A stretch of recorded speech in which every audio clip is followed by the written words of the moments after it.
Bonjour et bienvenue au podcast Premier Visionnement.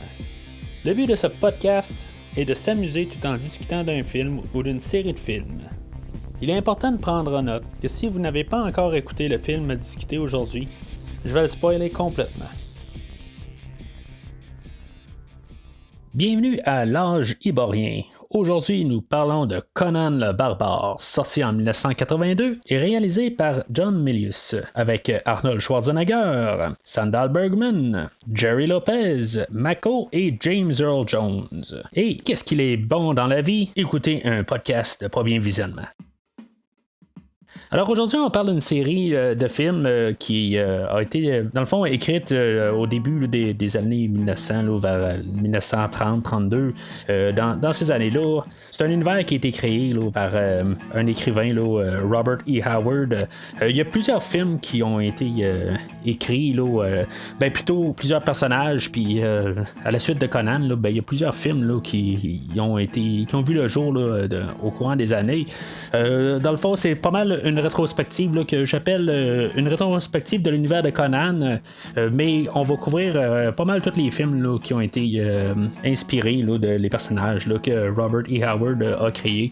On va avoir Conan, on va avoir 3 épisodes dessus. On va avoir le personnage de Cole, qui est un peu dans le même univers, mais qui se passe beaucoup d'années avant. Puis on va avoir le personnage aussi là, de Solomon Kane, qui lui se passe il n'y a pas trop longtemps là, comparativement là, aux 2 autres personnages. Ça va se clôturer dans le fond avec le remake de Conan qu'il y avait eu en 2011. C'est une rétrospective là, fermée. Il n'y a pas de nouveau film à l'horizon, mais c'est plus une rétrospective là, que je vais faire là, pendant tout l'été. Puis bien sûr, si éventuellement on a un nouveau Conan ou quelque chose qui est lié avec cet univers-là, je vais le couvrir là, éventuellement quand ça va sortir, mais il n'y a rien là, dans les calendriers de sortie là, dans les prochaines années. Fait que pour l'instant, on va appeler ça là, une rétrospective fermée, puis je veux dire, c'est 6 épisodes. Ça va être 6 épisodes consécutifs chaque semaine, puis par la suite, on va tranquillement reprendre la série des Godzilla, puis avec quelques autres films là, dont les Vendredis 13 là, que j'avais commencé. Éventuellement, au mois d'octobre, on devrait arriver avec un Vendredi 13. Le film de Nightmare on Elm Street, j'essaie d'aligner ça dans le fond, là, qu'on ait comme une rétrospective là, avec les 4 slashers principaux. On va avoir Leatherface. Je vais juste faire probablement le premier film dans une semaine. On devrait avoir le nouveau film d'Halloween. Puis c'est ça, je vais faire le premier film dans la rétrospective là, des slashers de Jason et Freddy, là, la petite rétrospective que j'ai commencé il y a quelques semaines. On devrait être rendu au 4e film. Puis en 1984, où on avait là, les 2 slashers là, la même année, puis c'est là où le conflit entre les deux a comme commencé, si on veut. Fait que le mois d'octobre va être comme un peu réservé au mois des slashers. Ça, c'est bien entendu en supposant que Halloween ne sera pas replacé là, à l'année prochaine là, suite au coronavirus là, ou la 2e vague. Là. Alors, juste avant de commencer à parler du film, je vais juste faire mon petit coup de pub en disant que vous pouvez aller à premiervisionnement.com pour voir tout le catalogue là, de Premier Visionnement. Vous pouvez voir aussi où est-ce que je suis rendu avec la série Star Trek. On a pas mal fini là, Discovery, là, on est dans la 2e saison, là, mais on est bien entamé. On se dirige là, vers la 3e saison qui va sortir éventuellement. Puis ça, c'est sûr qu'ils sortent tout le temps chaque semaine, là, jusqu'à la fin de l'année. Puis on va éventuellement se rendre à la 3e saison. C'est sûr que je vous encourage à aller voir le site internet. Mais c'est sûr que je vous encourage beaucoup à suivre Premier Visionnement sur la page Facebook ou sur Twitter. C'est là où je poste tous les épisodes. Vous pouvez les pogner là. C'est sûr que l'autre côté, pour pouvoir tout de suite les avoir immédiatement à leur sortie, vous vous souscrivez sur Podbean ou même sur Spotify. Si vous suivez le podcast Premier Visionnement, vous allez voir il va apparaître là, dans vos épisodes. Mais je crois toujours la meilleure manière là, pour suivre un podcast est toujours de soit prendre une application, que ce soit l'application Podbean ou n'importe quoi, puis vous prenez le feed RSS, là, vous pouvez le trouver sur l'épisode d'aujourd'hui. Il est écrit dans la description de l'épisode. Vous pouvez aller même sur le site internet, les liens sont là. Vous embarquez le feed dans votre logiciel, puis ça se télécharge automatiquement là, lorsque le nouvel épisode est publié. Fait que c'est toujours la meilleure manière, là, mais en tout cas, ça fait que je vous donne l'information. Puis dernièrement, sur premiervisionnement.com, vous pouvez voir aussi quelques autres critiques là, que j'ai fait, là, des critiques brèves sur d'autres films que j'ai écoutés au travers, là, mais que je sens pas le besoin nécessairement là, de faire un podcast totalement là, sur ce film-là en particulier. Parce que naturellement, oui, je suis bien concentré sur le podcast, mais souvent, ça arrive que des fois, j'écoute d'autres films aussi. Fait que des fois, au lieu de faire un podcast sur un tel film, je veux dire, je marque juste une petite critique. Là, fait que vous pouvez aller là, voir ce que j'en pense, là, grosso modo, sur tel film. Juste voir là, dans la section là, qui est dédiée à ces films-là. Alors, le film d'aujourd'hui, c'est un projet qui avait été développé, commencé à être développé là, au début des années 70 par Edward S. Pressman, que lui, il voyait le personnage de Conan, puis il pensait pouvoir mettre environ 6 films, pouvoir faire comme une totale grosse histoire. Ce monsieur-là, il écrit avec Oliver Stone, avait écrit une première version du scénario.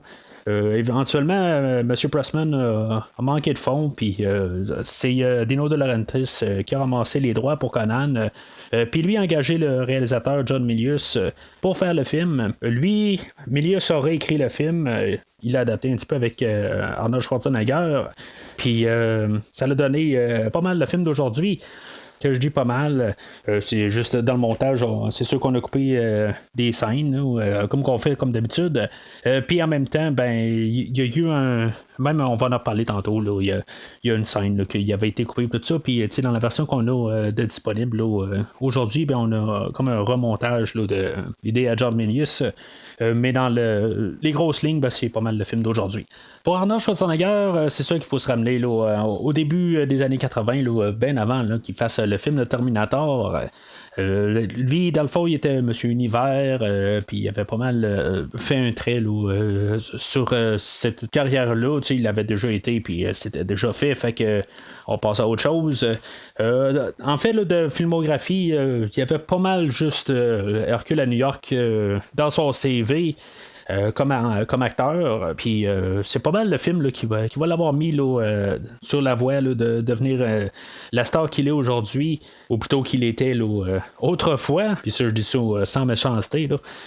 C'est ça. Fait que on se situe là, avec un filmage là, qui s'est produit là, dans environ 80-81, où ce qu'il était tout bien jeune là, de ses environ 33 ans là. Fait que ça montre que le monsieur a commencé tard sa carrière d'acteur, mais c'est ça, il y avait eu sa carrière là, de Monsieur Muscle avant ça. Fait que c'est sûr que ces muscles, c'est un genre de prérequis là, pour le rôle de Conan, mais il y a eu quand même plusieurs entraînements là, en fait là, d'arts martiaux, puis de savoir manier une épée. Parce que ça va être pas mal lui qui va faire toutes ces cascades puis toutes ces actions qui auraient normalement des fois nécessité là, d'avoir une doublure, mais ça va être pas mal Arnold là, qui va toujours être à la place là, de Conan tout le long du film et pas une doublure. C'est sûr que la raison officielle est plus qu'il ne trouvait pas de personne assez large ou avec la même stature qu'Arnold pour pouvoir prendre sa place puis que ça paraisse pas, mais en tout cas, fait que il faut prendre ça un peu là, c'est-tu vraiment tout le temps Arnold qui est là à l'écran là, quand il est sur un cheval ou qu'il va débouler des marches à des places là, en tout cas supposément que c'est tout Arnold, fait que il y a eu des entraînements pour ça, puis tu sais faut voir qu'Arnold était quand même aussi embarqué dans le personnage, parce que quand même environ 2 ans avant de commencer à filmer, c'est ses vrais cheveux qui sont là, dans le film. Il avait vraiment commencé à laisser pousser ses cheveux là, en 79 pour qu'ils aillent à cette longueur là, fait que en bout de ligne il était quand même dédié au personnage. quelque chose que par la suite, il pourra peut-être pas tout le temps se permettre. Mais il s'était quand même remis en forme aussi. Parce que, comme je disais, sa carrière là, de Monsieur Muscle était pas mal terminée plusieurs années avant. Fait qu'il a quand même fallu qu'il se reconditionne, se reconstruire pour être le personnage de Conan le Barbare.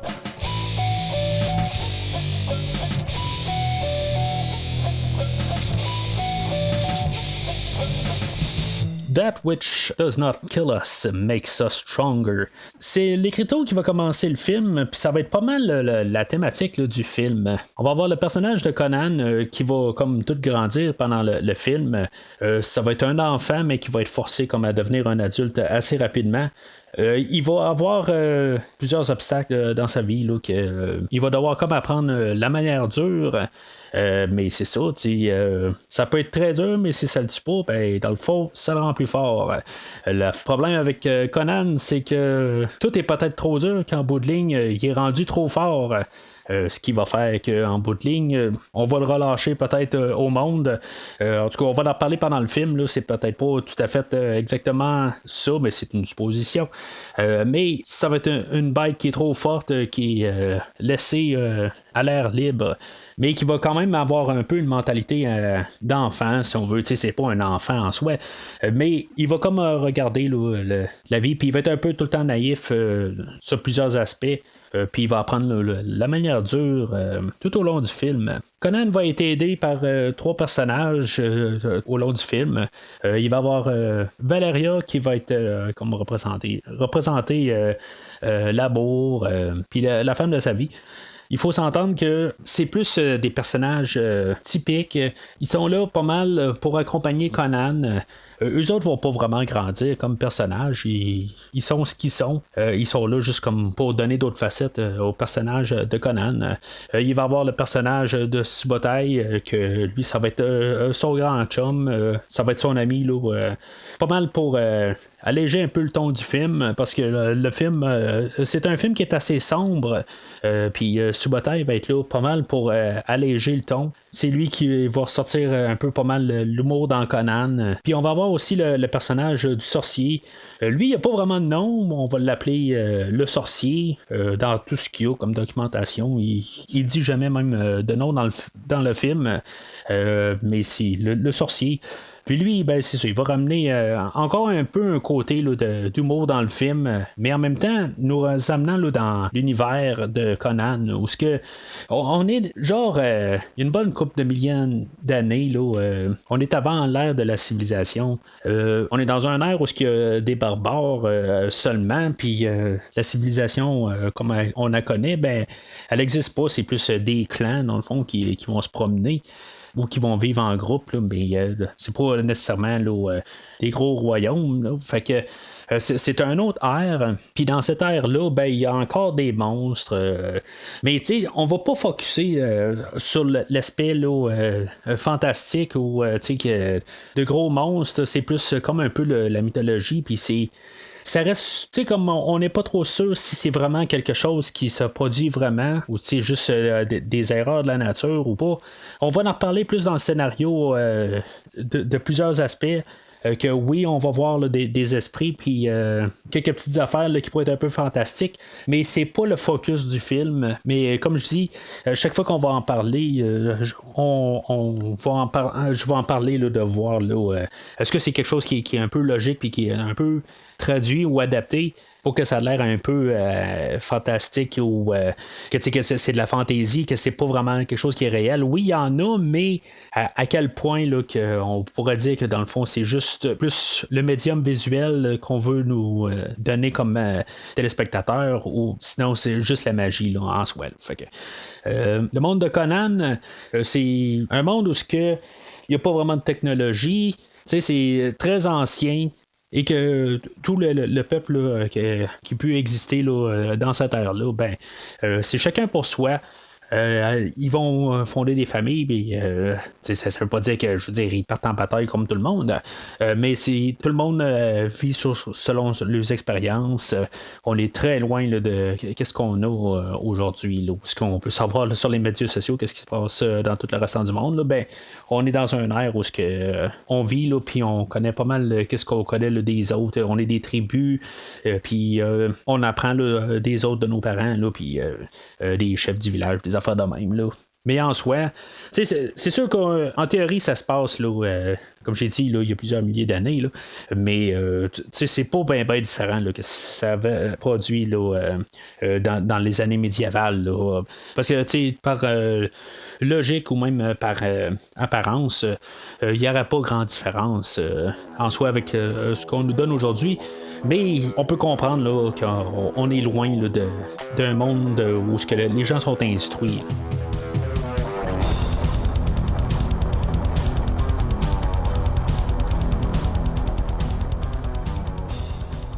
Fait que le film ouvre sur ce que j'ai dit tantôt, là, les paroles de Friedrich Nietzsche, That which does not kill us makes us stronger. Comme je n'ai parlé dans le dernier segment, c'est pas mal là, la thématique du film. Alors, j'ai pas vraiment besoin d'en reparler. C'est suivi là, d'un monologue par le sorcier. Que dans le fond, lui il va nous situer où est-ce qu'on est. Là, encore des choses que j'ai parlé dans l'autre section avant. Fait que on sait qu'on est après une civilisation là, d'Atlantis, puis que ce monde-là a été couvert là, par l'eau. Je vais juste arriver avec ça comme idée, dans le fond, là, pour nous placer. On va voir plus tard là, dans la rétrospective, on va voir le personnage de Cole, que lui, dans le fond, ce personnage-là se passe dans l'air avant là, la tombée là, d'Atlantis. Fait que ça peut juste comme nous placer, là, mais ça n'a rien à voir du tout avec le film d'aujourd'hui. Quand on se parlera de Cole au 4e épisode là, de la rétrospective, je vais plus m'approfondir là-dessus. Mais je voulais juste comme ouvrir un peu l'univers, puis nous dire là, qu'est-ce qu'on peut nous dire au début, dans le fond, là, qu'est-ce que ça veut dire, pour ce que c'est. Mais essentiellement, là, juste ce qu'on nous dit au début, c'est que ça se passe là, il y a bien longtemps. Puis après ça, on a notre générique d'ouverture avec la musique là, de Basil Poldoris. Ce que je vais dire sur la trame sonore du film de Conan, c'est un peu comme le film d'Halloween. Je pense que le film ne serait pas le film qu'il est sans la trame sonore là, de Basil Poldoris. C'est une des meilleures trames que j'ai là, dans tout ce que j'ai. Sans dire que la trame fait le film, mais c'est un très gros morceau du film. C'est Basil qui va faire la musique et qui va plus faire toute l'ambiance qui est toute plus épique. Puis que ça va transformer là, ce film-là comme un film qui aurait l'air d'un petit film qui va transformer en film épique, un gros film. Pour ceux qui ne connaissent pas le travail là, de M. Basil Poldoris, ou qui ne savent pas dans quoi d'autre qu'il a fait, là, c'est dans le fond, c'est pas mal le film là, qui l'a lancé, là, plus comme carrière là, de compositeur reconnu. Là. Il a fait d'autres choses avant, là, mais c'est là où il était plus lancé, connu. Il va avoir fait la musique là, pour Robocop. Il va avoir fait les Starship Troopers, Poursuite d'Octobre Rouge. C'est un compositeur là, qui a eu quand même une bonne renommée là, par la suite. Mais dans tout ce que je viens de nommer, je vais dire qu'il n'a jamais fait mieux là, que la trame d'aujourd'hui, que pour moi, là, c'est possiblement là, une de mes meilleures. Je ne veux pas nécessairement dire que c'est la meilleure ou des affaires de même, là, parce que c'est des choses qui peuvent switcher de bord là, à chaque jour, dans le fond, là, tout dépendant là, de l'humour ou plutôt de l'humeur que j'ai dans un jour. Là, fait que c'est une des meilleures, puis c'est une que je vais revisiter là, assez fréquemment. Puis ça, je veux dire, ça va dans tous les thèmes là, qui vont être composés pas mal là, pour tout le film. Là. C'est une très belle trame sonore. Même aussi, juste pour ceux-là qui aiment vraiment la trame sonore, je vais juste sortir ça comme information. Si vous êtes capable de vous mettre la main sur une trame sonore qui a été refaite. C'est la trame sonore de Conan, là, elle a été toute refaite de A à Z par le compositeur Nick Rain. Si vous êtes capable là, de vous procurer ça, c'est une belle chose aussi là, comme accompagnateur.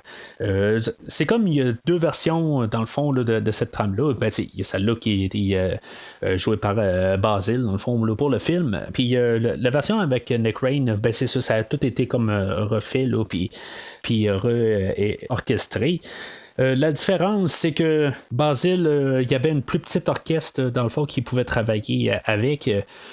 Puis Nick Rain, quand il aura fait son orchestration, ben, c'est qu'il a réussi là, à travailler là, avec quelque chose là, comme 4 fois là, les musiciens qui jouent dessus. Là, fait que en fait, sonorité, là, ça sonne encore plus épique. Là, ça sonne vraiment là, très bien. Là, fait que c'est un très bon accompagnateur. Ça dépend de qu'est-ce que vous voulez entendre en soi. Là, mais c'est quelque chose là, qui est très solide. Fait que si vous êtes capable de vous mettre la main là-dessus, je le recommande très fortement.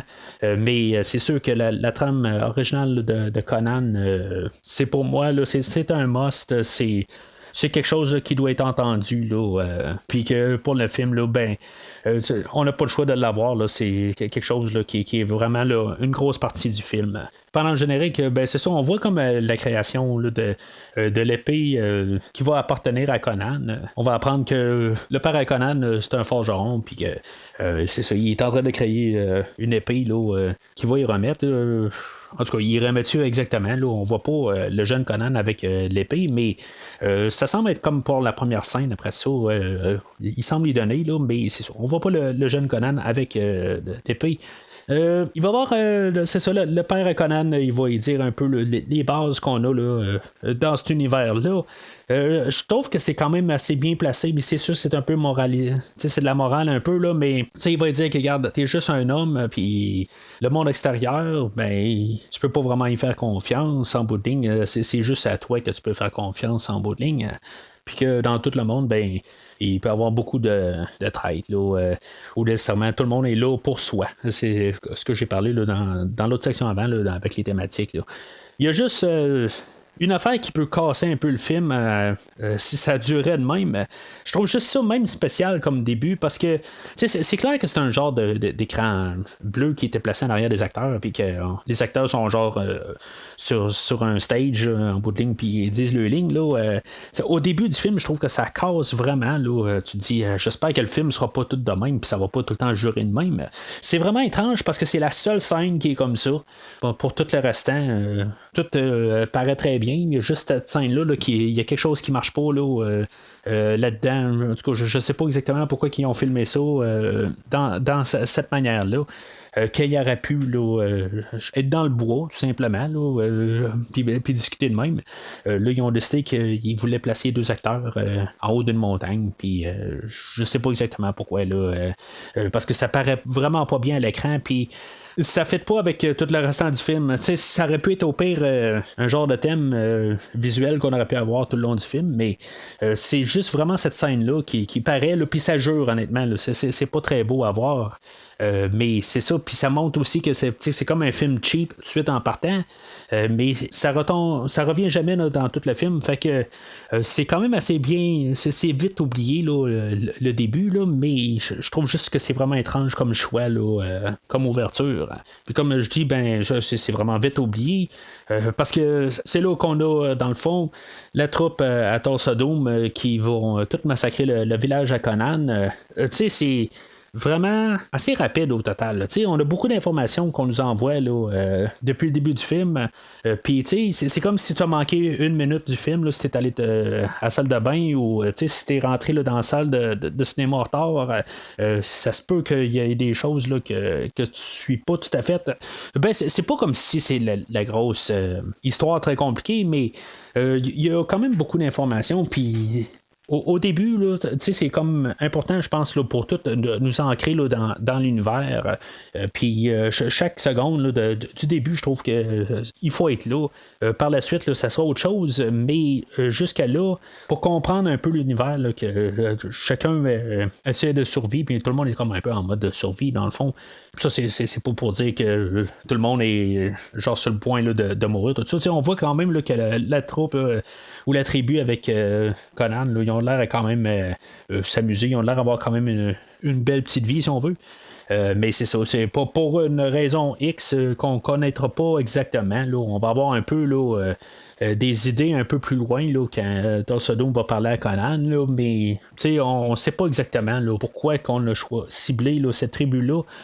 Puis l'exécuter le carrément là, en ce belle journée ensoleillée là. En tout cas, fait que je trouve que toute cette scène là avec la musique de Basile en plus je trouve tout exactement c'est tout phénoménal là, comme introduction de film. Puis même, je me dis, il y a des fois qu'il y a des acteurs là, qui ont dû manger des coups à quelque part. Puis ça va être tout le long du film. Il y a des fois que j'essaie de regarder le trucage qu'ils ont dû faire pour pouvoir faire une telle cascade ou quelque chose, un tel montage. Ou des fois, je ne vais pas comprendre comment ils ont réussi à faire l'effet que la personne se fait tuer ou quelque chose, puis comment ils ont réussi à survivre, comment qu'on nous a vendu l'idée. Là. Ça va être beaucoup de ça au début, du monde qui reçoivent des coups à la tête, puis qui sont encore là aujourd'hui. Mais en tout cas, fait que c'est très brutal comme début, puis savoir en plus qu'il y a des choses qui ont été coupées au montage. Je veux dire, ça devait être encore pire que ça. C'est un film qui est assez cru, puis qui laisse pas de pitié tout à fait là, dans ses actions. On va savoir que pas mal tout le village a été tué, puis qu'il va rester pas mal juste les enfants là, par la suite. Il va y avoir la scène où Conan va être avec sa mère, là, puis il va tenir sa main, puis que finalement, on va avoir Tulsa Doom qui est joué là, par James Earl Jones, ou pour certains par la voix de Darth Vader. Que lui, il va comme un peu l'hypnotiser sur place, là, puis finalement, il va lui couper la tête. Là. C'est une scène qui est quand même émouvante. Je veux dire, je pense que c'est quelque chose qu'on peut pas rester là, sans émotion là, sur cette scène-là. On peut comprendre, là, dans le fond, là, du petit Conan, là, puis qui perd sa mère de même, là, en tout cas, je veux dire, tout est aidé aussi là, par la musique là, de Basile. Mais tu sais, dans le fond, je pense que je vais arrêter ça pas mal là, sur Basile, parce qu'en bout de ligne, la musique, comme j'ai dit tantôt, ça en est pour une bonne partie du film, là, fait que vous pouvez comme rajouter à chaque fois que je vais dire un commentaire sur telle scène, vous pouvez rajouter le commentaire que la musique fait sa job là, pour cette scène-là. À moins que il y a une fois que j'arrive et que je dis peut-être que la musique aurait pu être mieux là, mais je pense pas que je vais le dire à quelque part. Fait que c'est ça pour le compositeur Basil Poldoris. Fait que les enfants du village, ils vont être comme transférés, là, ils vont être comme rendus des esclaves, puis ils vont comme faire marcher un moulin, qu'on sait pas exactement là, qu'est-ce qu'ils vont, c'est quoi qu'ils veulent fabriquer avec leur moulin. Puis en plus, si on est dans un univers où ce qui est avant les civilisations, là, fait qu'est-ce qu'il voulait faire exactement avec le moulin? C'est peut-être juste carrément juste faire bouger une roue que pour faire bouger une roue, là, tout simplement. Ça fait peut-être absolument rien. On ne sait pas, puis c'est vraiment pas le but en bout de ligne. Ce qu'on va savoir, c'est que Conan, il va faire ça pas mal là, pour une dizaine d'années, certains. Juste pousser là, la roue, puis il va être comme le seul survivant de ça. C'est là qu'on va avoir notre transition là, du jeune Conan à sa forme d'Arnold Schwarzenegger. Parce que, tu sais, je parlais de. Le moulin, dans le fond, il sert à quoi? En bout de ligne, parce qu'elle doit servir à rien. En bout de ligne, parce qu'après ça, ils vont prendre Arnold, puis ils vont le foutre dans une arène pour se combattre contre un autre personnage. Puis, tu sais, il faut se dire qu'en bout de ligne, si, mettons, il y avait vraiment besoin d'Arnold là, pour continuer à faire marcher la roue, ou peut-être qu'éventuellement il va y avoir d'autres enfants esclaves qui vont prendre la suite après Arnold. Ben, en tout cas, ils n'ont pas besoin d'Arnold pour faire tourner la roue, puis ils préfèrent, dans le fond, faire des gageures, puis qu'Arnold se bat contre d'autres personnages. Puis ils se combattent à mort. C'est des combats bruts, encore une fois.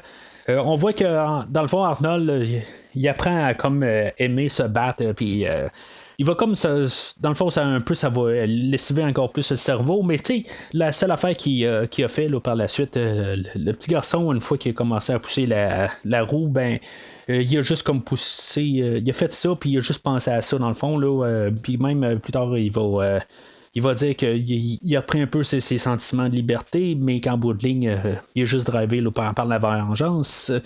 Il a juste vu ça là, dans toute sa vie, puis comprendre autre chose, ça peut comme devenir difficile. Là, si ça fait genre 15 ans que tu fais la même affaire, puis que tu es toujours lessivé à faire la même affaire à tous les jours. Fait que c'est sûr que le cerveau humain ne doit pas comprendre beaucoup d'autres choses par la suite. On va apprendre aussi là que on va y apprendre à lire, puis tu sais, il va apprendre le goût des femmes. Là. En tout cas, je trouve ça un petit peu barbare, un peu, là, la manière qu'on traite les femmes là, dans cet univers-là. Mais tu sais, on est quand même dans un univers masculin, rendu là. Puis on est dans un univers, c'est juste des hommes musclés, tout ça. Fait que ça fit avec l'univers, là. Mais je suis pas en train de dire que les valeurs sont très bonnes, là. Je veux dire, c'est vraiment pas les bonnes valeurs qu'on voit à l'écran, là. Mais c'est ce qui est. C'est ce qui fait partie de l'univers, là. Fait que c'est ça que Conan va apprendre. Là. Puis, tu sais, c'est sûr qu'en même temps, là, plus tard, là, il va y avoir le personnage de Valeria qui va arriver. Puis il va tomber en amour avec. Là. Mais tu sais, c'est ça, tu sais, ça sera pas vu d'un côté, là, ben quétaine, puis ça va être vu plus vraiment là, côté masculin. Puis, tu sais, c'est ça. C'est un air là, qui est plus barbare. Puis c'est. Puis, comme je dis, ben, ça fait plus là, avec l'univers qu'on nous présente. Là. Fait que, éventuellement, Conan va être libéré là, pour à peu près aucune raison. Est-ce que c'est, comme je disais tantôt, c'est ce qu'ils nous disent dans le fond, est-ce qu'il était comme rendu trop embarqué là, dans son monde de barbarisme, puis que, je veux dire, il était déconnecté du monde, puis c'est pour ça qu'on l'a libéré. Là. Honnêtement, point de vue réel, ça n'a pas de sens. Dans le fond, on s'en aurait pas mal foutu. Là. Mais c'est comme, on pourrait quasiment se dire que le monsieur qui les a amenés là, c'est comme un barbu roux, là, que c'est lui qui l'a amené comme enfant, puis que finalement, ben, il a peut-être assez là, de se dire que, regarde, il a assez vécu là, de boîte le gars, puis que finalement, ben, on va le libérer, puis on va voir qu'est-ce qui va se produire. Mais en bout de ligne, ils vont le libérer, puis il va se faire poursuivre par des chiens. Okay? Est-ce que c'est là qu'il s'est fait. Les chiens partis là, de cet endroit-là? Ça, on ne sait pas exactement. Il y a certains petits bouts là, qui sont coupés. Là. Il va se sauver des chiens, puis il va rentrer là, dans une caverne là, ou un tombeau là, qu'il va trouver. Mais est-ce qu'il avait volé quelque part là, pour pouvoir survivre ou quelque chose de même? Là, c'est un peu là, ambigu. Là, on ne sait pas exactement là, qu'est-ce qui s'est passé exactement là, entre sa libération. Puis le fait qu'il se fait courir par les chiens. Là. Parce qu'en bout de ligne aussi, si mettons là, il rapportait un revenu là, avec les combats qu'il faisait, pourquoi qu'ils l'ont libéré là, fait que je le sais pas, il était gagnant là, puis en même temps, ben il va y avoir donné là, de l'éducation, puis tout ça. Fait que pourquoi qu'ils l'ont libéré, rendu là pour l'envoyer aux chiens? Fait que, ça marche pas tout à fait en fait l'histoire rendu là. C'est sûr qu'il nous manque comme des bouts.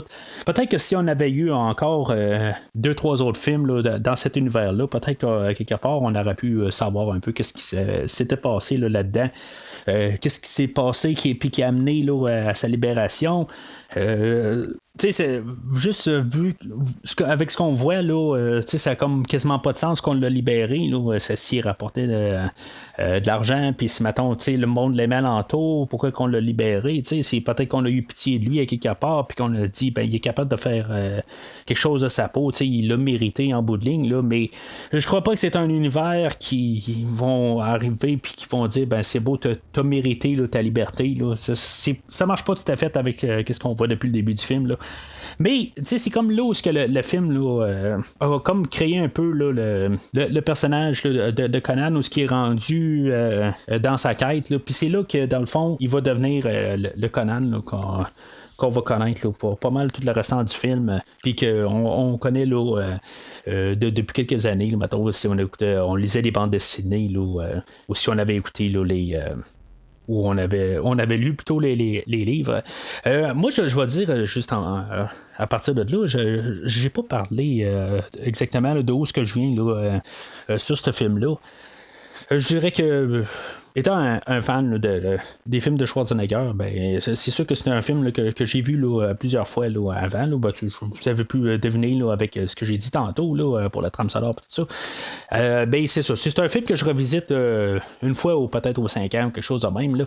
Puis c'est sûr que je vais revisiter là, la trame sonore pas mal plus souvent. Là, mais en tout cas, ça, vous m'avez entendu là, en parler en long et en large là, tantôt. J'avais jamais lu auparavant là, des comics ou des ou lu carrément là, les œuvres originales là, des 1930. Sauf que pour le podcast d'aujourd'hui, je me suis dit, regarde, je vais m'embarquer dans l'univers. Fait que j'ai lu quelques bandes dessinées. Puis j'ai écouté en format audio là, quelques histoires là, écrites là, par l'auteur original là, Robert E. Howard. Fait que je me suis embarqué un peu là, dans tout cet univers-là. Puis je me suis même embarqué là, en fait de jeux aussi. Là, je me suis embarqué, là, il y a un dernier jeu là, qui est sorti là, il y a quelques années là, sur le PlayStation là, Conan Exiles, puis juste pour m'embarquer là, carrément là, dans cet univers-là. Fait que je vois un peu toutes les façades un peu. Là. C'est sûr que le jeu vidéo, ben, c'est comme une histoire à part, puis c'est fait plusieurs années après. Mais sauf que on veut aller chercher là, l'atmosphère là, de cet univers-là, puis je pense que le jeu là, est quand même capable là, d'aller chercher ça. Fait que dans la totale, dans mes oreilles, j'écoutais Robert E. Howard puis ses histoires qu'il a écrites là, dès 1930. Avec mes yeux, je pouvais lire les bandes dessinées, puis avec mes mains, ben, j'étais capable de jouer au jeu. Fait que après 2 semaines là, de m'avoir entouré là, totalement là, dans cet univers-là, ben, j'ai commencé à embarquer là, dans les films graduellement. Mais ça me rend pas, là, je suis pas en train là, de dire, là, à me lever la main, là, puis dire que par Chrome, je suis l'expert de Conan maintenant. Je vais rester quand même un novice là, dans tout l'univers. J'ai lu quelques BD là, dans plusieurs ères qui ont été publiés. Là. Dans le fond, les comics ont pas mal été distribués par Marvel, ont commencé pas mal là, dans le début des années 70. Fait que si mettons, on se rapporte au film qui est en 82, mettons que le filmage s'est produit peut-être l'année précédente. Fait qu'il faut dire que ça fait même pas 10 ans dans le fond là, qu'il y a des comics de Conan, puis tu sais comme un deuxième souffle au personnage. Alors, on pourrait quasiment dire que le personnage, c'est sûr qu'il n'était pas neuf parce qu'il avait été créé là, en quelque chose comme en 1932. Mais il faisait comme avoir une renaissance là, quelques années avant. Là. Fait que, rendu là, est-ce que ça va être une bonne adaptation ou pas? Je sais qu'ils ont changé des affaires. Je veux dire, c'est pas sa création en soi. Là. C'est pas Tulsa Doom qui vient tuer Conan. Dans les comics, là, je veux dire, il grandit avec ses parents là, jusqu'à temps qu'il soit vieux. Est-ce que sache? Puis son village n'est jamais vraiment massacré comme au début du film. Là. Fait que je sais qu'ils ont pris beaucoup de liberté là, en fait de film, mais ça va rester que dans le film d'aujourd'hui, j'évalue le film comme qu'il est. Peu importe qu'est-ce qu'il y avait comme bande dessinée dans le temps, ou peu importe qu'est-ce que Rod ou Robert Howard avait écrit là, 50 ans avant. Je m'en fous pas mal. Je suis là pour évaluer le film en soi. Puis juste le côté, c'est ça. Je me suis juste embarqué dans l'univers là, pour un peu plus comprendre. Mais je comprends que de toute façon, le film, on adapte l'univers de Conan pour le médium visuel. Fait que peu importe si c'est fidèle ou pas. Je vais parler d'une couple d'affaires là, quand on va y arriver là, à ces endroits spécifiques-là. Des choses qui auraient pu être prises un peu là, des livres, là, mais en soi, j'évalue le film, puis pas la manière qu'ils ont transcrit les histoires de Howard. Vers le film, là, j'évalue pas ça, j'évalue le film aujourd'hui. Faut que je le dise. Fait que c'est ça. Fait qu'on est rendu à 30 minutes du film, puis Conan, il vient de trouver une épée comme par hasard de même. C'est ça, comme je disais tantôt, il avait trouvé un tombeau avec plusieurs guerriers là, qui étaient enterrés là, dans le tombeau, puis que c'est ça, il y avait comme un épée qui était resté là pour que Conan puisse la trouver. T'sais, on n'aura pas vraiment là, de suite dans cette idée-là. Encore une fois, peut-être que si, mettons, on aurait eu un troisième, quatrième ou cinquième film de Conan, peut-être qu'on serait revenu à ça. Ou peut-être que justement, c'est plus un air d'aujourd'hui. Ça, dans le temps, je pense qu'on n'aurait peut-être pas revenu à ça, mettons, en 89, si on aurait eu là, le cinquième film de Conan. Mais aujourd'hui, c'est ça qu'on ferait. Mettons qu'on ferait un direct sequel là, qui suit directement là, du premier film. Je suis certain qu'on aurait commencé à aller chercher là, des détails de même. Là. L'épée que Conan a trouvée, c'est une épée de quoi exactement? C'était placé là, pourquoi? Il y avait sûrement une raison. Là, c'est juste comme un peu du hasard. Puis d'un côté, je suis à l'aise avec ça. Je trouve qu'il y a beaucoup de hasard quand on regarde le film. Là. On va en parler encore un peu tantôt. Là. Mais l'autre côté, on n'est pas tout le temps obligé là, d'avoir une raison pour quelque chose qui arrive. Là. Fait que, on peut regarder ça un peu là, dans les deux sens, là, mais en tout cas, fait que Conan a besoin d'une épée à quelque part, puis il l'a trouvé dans un tombeau d'un roi qu'on ne sait pas c'est qui. Fait que peut-être qu'on aurait pu essayer de juste comme savoir c'est qui ou savoir pourquoi il s'en allait là, pourquoi c'était où là, peut-être qu'on aurait pu juste mettre une ligne, quelque chose de même, que ça n'a pas nécessairement de lien avec Conan, mais que qu'on sache c'est quoi cet endroit-là. Peut-être là, juste avoir une petite affaire de même. Ça aurait pu être comme l'épée de Cole. Mettons, ça aurait pu être ça, ça aurait été quelque chose qui aurait été le fun. Rendu là juste pour dire qu'on acquiesce. Le personnage de Cole qui avait été écrit avant le personnage de Conan. Là. Fait que, je pense que ça aurait été une belle petite affaire de même. Là. Mais en tout cas, c'est pas grave en soi. Là, mais je fais juste c'est une note de même. Fait que Conan va continuer à se promener. Puis là, il va tomber sur une sorcière là, que dans le fond, elle va l'inviter chez lui. Puis juste à savoir exactement, là, elle voulait-tu avoir de la chaleur humaine ou elle voulait le tuer ou exactement c'était quoi exactement le but là-dedans. Parce qu'en bout de ligne, elle va dire à Conan qu'est-ce que Conan veut savoir, là, parce que Conan est toujours dans sa quête de vengeance.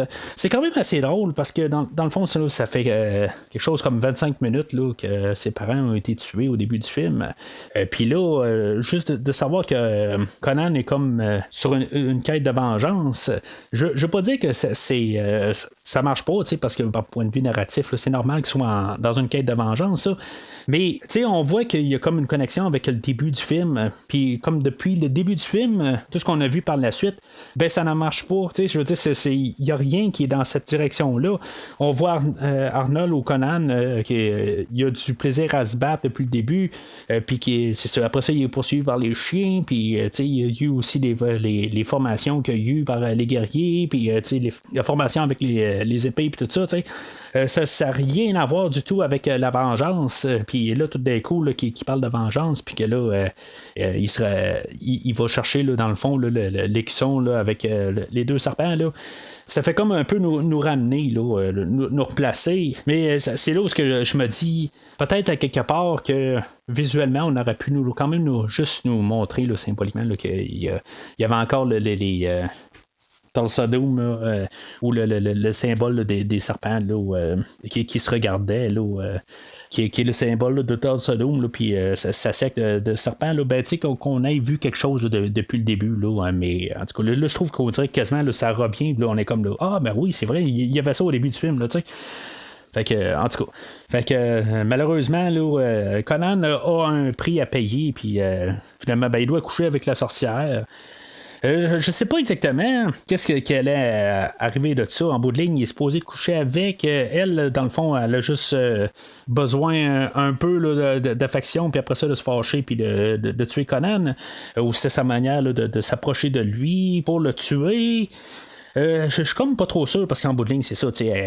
Elle dit qu'est-ce que Conan veut savoir en bout de ligne. Là, je sais pas. Ou justement, une fois qu'elle a qu'est-ce qu'elle veut, ben elle le tue. En tout cas, c'est un petit peu n'importe quoi. Peut-être juste un petit peu pour rajouter un peu de sexualité gratuite là, dans le film. Là, je vais y aller quasiment pour ça en bout de ligne. Mais en même temps, ben, c'est ça nous montre le premier aspect là, fantastique là, qu'on a du film, là, où elle va comme se transformer là, en étincelle ou en genre de mini boule de feu, là, puis elle va se promener de là. Mais ça revient un peu à ce que je disais tantôt. Est-ce que vraiment c'était une sorcière ou c'était juste une madame dérangée, t'sais? Oui, ok, on a vu une genre de transformation, mais je reste que quand même, ça reste. Puis même quand elle se transforme en boule de lumière, là, c'est comme. C'est pas le focus. Ça se produit. Mais ça reste que. Est-ce que ça peut être comme dans la tête à Conan ou quelque chose de même? Là, c'est parce que dans le fond, Conan ne va pas se battre contre la boule de lumière puis elle va se sauver. Quelque chose que, comme je dis tantôt, ben, quelque chose qu'on aurait pu donner suite si mettons on aurait fait une suite directe là, de Conan là, dans l'ère d'aujourd'hui. Là, ben, c'est quelque chose qu'on ferait quasiment une suite à ça. Là, puis qu'elle revient, là, pourquoi qu'elle l'a rencontré là, dans ce temps-là, puis pourquoi qu'elle y a donné, tout ça. Puis qu'est-ce que Conan, en couchant avec elle, ben finalement, ben, elle a fait un enfant. Puis tu sais, c'est genre quelque chose que je verrais là, dans une genre de suite là, directe, là, qu'ils ont un peu pas d'idée là, de qu'est-ce qu'ils veulent faire, puis qu'ils cherchent n'importe quoi là, avec le film original, puis qu'ils disent hey, on n'a pas exploité ça, ben ok, regarde, il y a une place où que Conan a couché avec une sorcière, puis là ben il pourrait avoir un genre de clone de Conan, puis en tout cas n'importe quoi là, mais en tout cas c'est ça, on n'a pas ça, puis possiblement qu'on n'aura pas ça, puis tant mieux. Ce qui est étrange par contre, après ça Conan va sortir de la hutte, il va se rhabiller. Puis il va rencontrer le personnage de Subotai, mais qui est genre enchaîné au mur, qui est genre juste à côté de la porte d'où ce que Conan sort. À moins que il y ait quelque chose qui s'est passé au travers, là, que Conan est allé ailleurs, puis il avait trouvé une autre place à aller, tout ça. Mais Subotai, ça veut dire que quand Conan est rentré dans la hutte avec la sorcière, ça veut dire que Subotai était déjà là. Ou que sinon, ben Subotai, il s'est magiquement apparu pendant que Conan était à l'intérieur. Fait que je ne sais pas exactement, mais je trouve que Conan, si mettons la sorcière, elle s'était transformée en quelqu'un d'autre après, dans le fond, pour se rapprocher de lui, puis le poignarder dans le dos, quelque chose de même, là, je trouve que Conan, je veux dire, il a mordu à l'hameçon là, assez rapide. Tu sais, il y a quelqu'un qui vient de justement le trahir, puis qu'il vient de manquer de tuer. Puis là, ben, Conan, pas de problème. Subotai, je te fais confiance. Puis tu vas devenir mon grand pote pour la fin des temps, tout ça. Tu sais, c'est quand même assez étrange, là, tout d'un coup, que Conan, il n'y a pas de problème. Tu sais, t'as l'air d'un bon gars, puis moi, je vais te déchaîner, puis go. On va aller faire plein de vols ensemble, puis on a les mêmes buts communs, puis tout ça, puis go. On est parti. Je trouve que ça fait juste pas. Mais ça, c'est juste en point de vue là, narratif, en fait, d'histoire. Là, je trouve que ça ne fait pas. Mais je trouve que, quelque part, depuis le début, on a un film qui est quand même assez sérieux, qui a un ton assez dark. C'est quand même assez sombre, là, avec tout le massacre au début, puis tout ce que Conan a vécu là, pour toute sa vie par la suite. Le ton est quand même assez sombre. Puis il manque un peu de légèreté. Puis c'est avec le personnage de Subotai, une fois qu'il arrive sur place dans l'histoire, que je trouve que ça redonne un petit boost au film que je savais pas exactement qu'il y avait besoin. Mais c'est peut-être ça, quelque part, parce que je trouvais pas ça long depuis le début. Mais je trouve qu'on dirait que quand le personnage de Subotai arrive, ben le film change un peu de ton, puis il devient un petit peu plus léger. Mais c'est pas quelque chose que j'ai demandé, puis pourtant, c'est quelque chose que je me rends compte que peut-être que j'avais besoin. Je comprenais un peu ce que je veux dire. Là. Des fois, on ne sait pas qu'est-ce qu'on manque en bout de ligne. Puis une fois que ce bataille arrive, peut-être qu'on n'a pas le temps de justement de se dire, ben non, ça commence à être long un peu. Là. C'est comme tout le temps là, dark, puis c'est répétitif. Ben là, c'est ça. Justement, avant qu'on arrive à ce point-là, ben on amène le personnage de Subotai pour changer un petit peu là, l'atmosphère, puis donner là, un nouveau souffle là, pour s'embarquer là, clairement là, dans le deuxième acte du film. On va voir quand même que le jeu d'acteur, là, on va dire en guillemets, là, en tout cas, c'est le jeu d'acteur quand même, là, entre Arnold et le personnage là, de Subotai. Je trouve qu'ils ont choisi quand même bien là, le personnage là, pour faire Subotai. Puis je trouve qu'il contraste bien avec Conan. Ils vont avoir une discussion là, sur les yeux, que lui est quoi, au 4 vents, puis que dans le fond, ça va être quasiment Subotai qui va avoir le dessus là, sur Conan, là, que Conan, là, il croit en Chrome. Puis ça, tu sais, c'est une discussion qui est quand même assez drôle à écouter en bout de ligne. Mais tu sais, on voit quand même que la dynamique est quand même bien. Puis tu sais, ça fait du bien un petit peu là, d'avoir un peu un relâchement de tension là, qu'on a depuis le début du film. Puis c'est ça, ben là.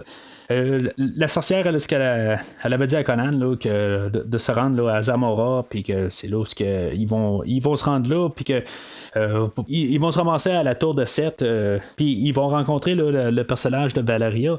Valeria, comme écrite là, par Robert T. Howard. Elle, dans le fond, c'est pas mal un amalgame là, de deux personnages. Le personnage de Bélite, puis un personnage là, du nom de Valeria. Dans le fond, ils ont pris le nom de Valeria, puis ils ont pris le personnage de Bélite, de Bélite. Puis ils en ont fait un personnage. Le personnage de Bélite, comme écrit, ben, c'est elle qui était comme l'amour de la vie à Conan, puis qui meurt quelque part, puis que même avait juré quelque part qu'elle allait aider Conan après la mort. Ben, c'est le personnage de Valeria aussi, elle va faire la même affaire. Là. Mais c'est ça. C'est juste qu'ils prennent des idées un peu là, d'un peu de partout là, dans l'univers, là, puis ils font là, comme des nouveaux personnages où ils écolent ensemble. Là. Fait que, c'est ça pour ça. Ils vont monter là, la tour. Ça va t'inspirer un peu d'une histoire qui a été écrite là, par Robert T. Howard. Mais tu sais, je l'ai écouté l'histoire, puis tu sais, c'est vraiment inspiré. Là, en haut, là, il y a un genre de monstre avec une tête d'éléphant. Puis c'est pas exactement là, la même histoire, là, mais tu sais, je veux dire, c'est vraiment inspiré. Là. Tu sais, c'est juste que quand ils ont écrit le film, ils se sont inspirés de cette histoire-là. Mais ils n'ont pas pris grand-chose, mais ils voulaient quand même prendre, là, faire des petits clins d'œil à ce qui a été écrit. Là, puis bon, je suis quand même pour ça, là, quelque part, faire des petits clins d'œil. Là, tant que ça devient pas trop ridicule. Ou, en tout cas, tant que ça se tient, là, moi, j'ai aucun problème avec ça. Là. Fait que dans la tour, ben, il y a un rituel, un sacrifice. Puis là, on va voir le personnage de Rexer que.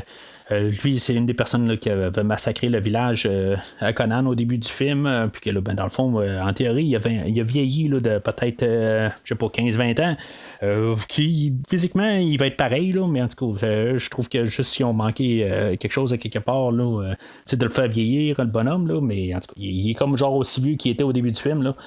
Mais ça, c'est un détail, là, mais je fais juste remarquer ça de même, là, parce que il va y avoir aussi l'autre personnage là, qui va apparaître un peu plus loin, là, que c'est la même chose là, que le personnage de Thorgrim, là, que lui, il a plus un genre de gros marteau, là, en tout cas. Fait que c'est la même affaire, lui, il n'aura pas vieilli, là, mais c'est pas quelque chose que je vais tenir compte le film, là. Parce qu'en même temps, là, on ne sait pas si c'est passé 10 ans, 15 ans, 20 ans là, depuis le début du film. Là. On sait que Conan, là, il est dans maximum là, sa vingtaine, là, sa début vingtaine à peu près. Là. Il n'est pas 33, 34 ans là, comme l'acteur là, Schwarzenegger. Là. On sait qu'il est juste dans vingtaine, là, d'après ce qu'on peut déduire là, dans les dialogues. Là. Fait que les personnages non plus, là, ils ne devraient pas avoir des barbes blanches nécessairement. Là, en tout cas. C'est là où on va voir encore quelque chose aussi. Là. On va voir des serpents géants. c'est sûr que je dis un peu, est-ce que c'est juste de l'interprétation ou pas? C'est sûr que peut-être qu'un serpent géant, oui, c'est peut-être que ça a déjà existé, puis que finalement Conan les a tous tués là, dans toute sa vie au complet. C'est quelque chose qui est quand même un peu dans le domaine du possible. Faut en prendre puis en laisser un peu, là, mais ça c'est étirer un peu la réalité. Là. En tout cas, c'est sûr que j'ai pas vu tous les serpents dans le monde, puis à chaque fois là, sur Facebook ou sur Google, n'importe quoi, on voit de plus en plus un gros serpent. Fait que peut-être qu'il y a des serpents aussi gros que ça qui existent, là, mais je pense que c'est plus là, dans le monde là, c'est théoriquement possible, là, mais ça n'est pas encore arrivé. Là, mais en tout cas, peu importe. Je trouve que quand même, on reste comme un peu terre à terre. Dans ce qu'on voit là, mis à part la sorcière qui s'est mise là, en boule de lumière, là, je trouve que tout est quand même un peu réaliste, mais que on dirait que juste la secte en soi, ils veulent juste jouer avec ce que les gens ne connaissent pas, puis ils vont les embarquer dans leur secte. Puis ça arrive normalement aussi. Là, on voit souvent ça là, du monde là, qui font croire à leur secte en soi, puis finalement, il se passe ce qui se passe là, dans leur secte, là, bien ou mal. Là, je suis là pour faire des jugements là, sur les sectes, là, mais c'est ça. Ça arrive là, qu'il y a des gens qui sont lessivés là, par des sectes, puis qu'ils vont suivre la secte religieusement. Là. Puis tu sais, même en parlant de religieusement, même les religions, là, c'est des formes de secte. Puis justement, rendu là où la fille là, qui se met tout nue là, en face de Rexer, puis que finalement qu'elle va se tirer dans le trou là, pour comme ça sacrifier au serpent. C'est des choses qui arrivent dans les sectes qu'on a vues là, dans les dernières années même. Là, fait que c'est des choses qui peuvent se produire, puis c'est pas besoin nécessairement là, d'avoir un élément là, fantastique et non réel. Là. Fait que c'est pour ça que je dis il y a quand même une base de réalité là, dans ce qu'on voit. Là. Fait que suite à ça, c'est ça. Il va y avoir la bataille avec le serpent géant, puis ils vont voler le joyau là, qui est dans le fond là, à côté là, du serpent. Ils vont se sauver de là. Puis c'est ça, dans le fond, il va y avoir pas mal solidifié leur équipe avec Valeria. Conan puis Valeria, comme j'ai dit tantôt, là, ils vont tomber en amour.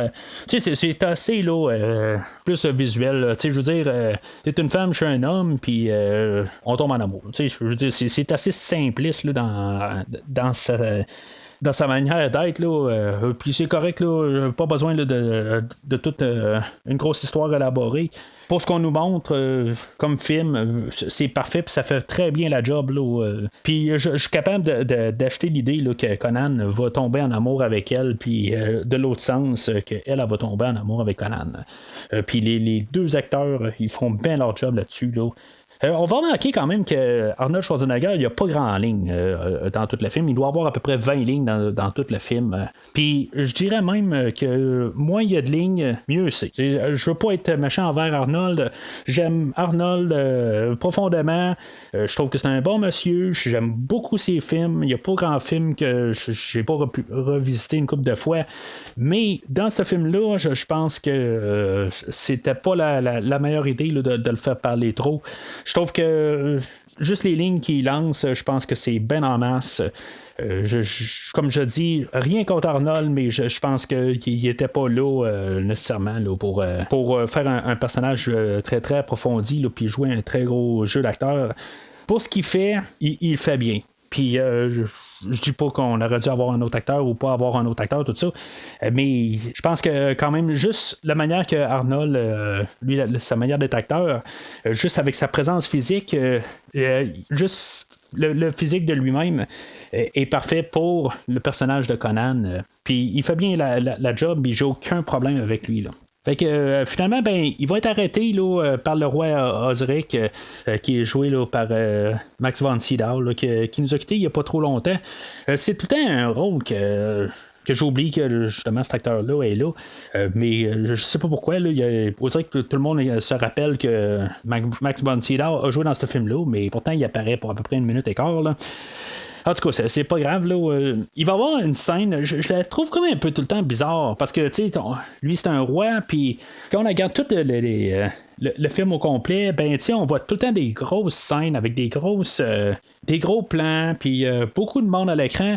À part la scène où on voit le roi Osric, ils sont à peu près 4 dans toute la salle. La salle est petite comme toute. J'ai comme l'impression que on est plus là, dans une hutte. Je sais pas c'est le roi de quoi exactement, puis c'est quoi l'étendue là, de son royaume, mais tout est petit là, dans cette scène-là. Je comprends pas exactement là.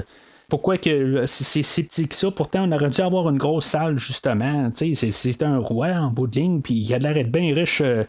Le monsieur, là, fait que je sais pas, je trouve qu'on a manqué comme de budget un peu, là. Patrick Max von Sydow a coûté trop cher pour le film, je le sais pas exactement, mais je trouve que juste cette scène-là était un peu bizarre, sauf qu'elle est très importante pour le film, parce que c'est là où ça va donner un but à l'équipe à Conan, dans le fond, c'est comme tout là où l'histoire va comme se former là, pour s'en aller là, très tranquillement vers la fin du film. Là.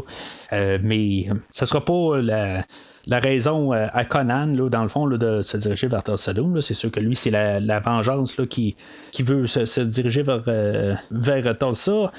Mais ça va être l'idée là, que Tulsadum a converti la princesse de ce royaume-là, puis qu'elle est partie avec Tulsadum, puis que il va essayer d'engager là, Conan, Valeria, puis Subotai pour aller la récupérer. Mais c'est ça. En bout de ligne, Valeria, elle, est bien satisfaite. Là, elle sait que c'est pas mal du suicide là, aller la chercher. Là, aux côtés là, de Tulsadum, là, fait que elle est à l'aise à juste pas prendre l'argent puis foutre son camp. C'est là où on voit quand même le personnage de Valeria, là, on la comprend qu'elle, dans le fond, elle a été seule toute sa vie, puis que là, elle s'agrippe à Conan. Puis il y a une belle scène là-dedans où ce que, dans le fond, c'est tout visuel en bout de ligne. Valeria parle à Conan, puis on voit Conan qui a pas l'air, il a l'air pensif. Puis en bout de ligne, il va coller Valeria, mais en bout de ligne, il va regarder le médaillon là, avec les deux têtes de serpent. Là, fait qu'on comprend exactement là, qu'est-ce qui se passe là-dedans. Là, il va toujours penser là, à sa vengeance là, en bout de ligne. Là. C'est pas un film là, où il va chercher vraiment à dire tout à fait là, des morales. Parce que c'est un film là, qui est construit là, sur la vengeance. De Conan, puis à quelque part ils vont pas dire que la vengeance n'est pas bien là. C'est pas la première affaire là, qui est pas tout à fait là, avec une bonne morale là-dedans, là, comme j'ai dit, là, toute la représentation des femmes là, dans ce film-là.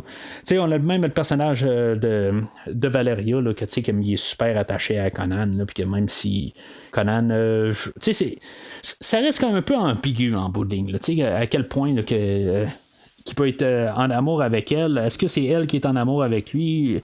C'est pas vraiment montré là, le côté où ce que Conan est en amour avec elle. C'est plus montré le côté qu'elle est en amour avec lui, mais le fait qu'Arnold ne parle pas bien dans tout le film, on voit pas vraiment là, sa perspective sur l'idée, là, mais c'est sûr qu'à quelque part, il la repousse pas. Mais c'est une question là, de testostérone en bout de ligne, là, fait que c'est ça que je me demande. Là.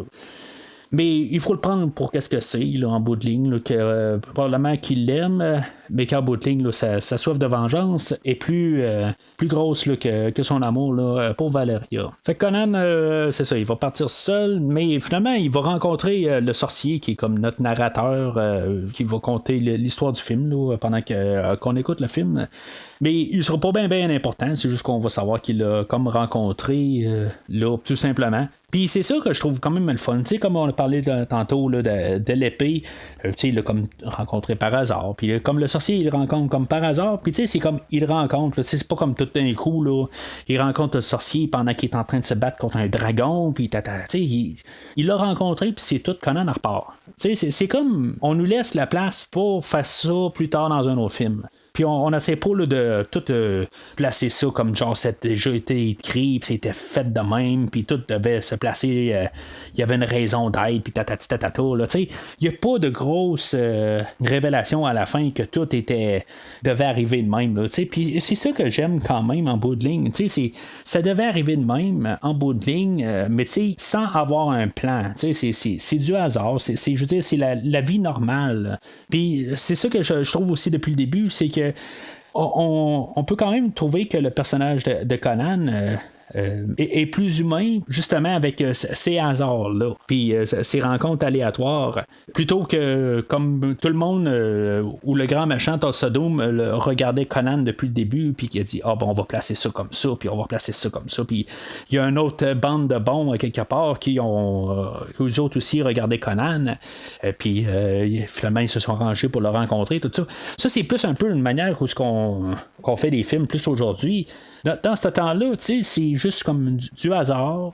C'est aléatoire, puis je trouve que ça joue vraiment là, pour le film, la manière c'est présenté, puis je trouve que ça rend plus Conan identifiable comme personnage. Fait que Conan, il va comme se déguiser en genre de moine là, pour se ramasser à la montagne du pouvoir où il y a le temple à Tulsa Doom. Puis comme je dis, Conan, des fois, je pense qu'il est un peu naïf. Là. En bout de ligne, là, il est là, il est en train de se promener avec le médaillon avec les deux têtes de serpent. Puis je pense qu'il monte le médaillon à mauvaise personne parce que dans le fond, finalement, il va se faire démasquer. C'est là qu'on va avoir le face-à-face avec Tulsa Doom. Si vous remarquez un peu au début là, que j'ai présenté tous les acteurs, je trouve tout le temps normalement un ordre là, pour représenter les acteurs. Puis même si on voit là, sur la tête d'affiche, on va même voir Arnold Schwarzenegger avant James Earl Jones, que je trouvais quand même assez curieux là, quand on écoute le générique du début. James Earl Jones, je pense que je l'ai replacé avant Arnold Schwarzenegger par logique, parce que Arnold n'était pas vraiment quelqu'un là, dans ce temps-là, mais James Earl Jones était Darth Vader, tu sais. Fait que ça, je peux comprendre. Puis, tu sais, on avait, mettons, Marlon Brando qui il était avant le